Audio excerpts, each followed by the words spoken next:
ួស្ដីអ្នកស្រីជួបគ្នាម្ដងទីបាទមើលម្ដងទៅផ្លេចគឺ like subscribe មកខ្ញុំខ្ញុំទំតបាយច្រើនលើយើងចូលទៅពេលផ្លេយើងទាំងអស់គ្នាខ្ញុំពិតជាចេះហៅអានេះទៅមើលរៀនទៅរៀនឆ្ងាយតែពួកវាចេះលើអើយខ្ញុំលោត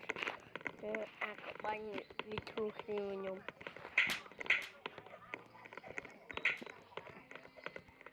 ឃើញហើយនេះខ្ញុំស្ទើរនេះឆ្លុះខ្ញុំពិតជាពិបាកត្រង់ហក់មកកន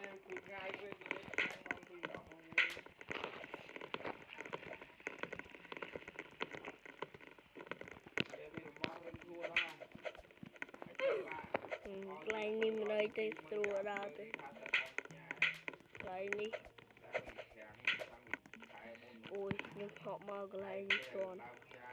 កុំអីងល់អើយច្រោលដៃមកលើចាប់ខ្ញុំធ្វើទៅចាំដល់កន្លែងនេះចាំប្រាប់អ្នកគ្នាបាយបាយ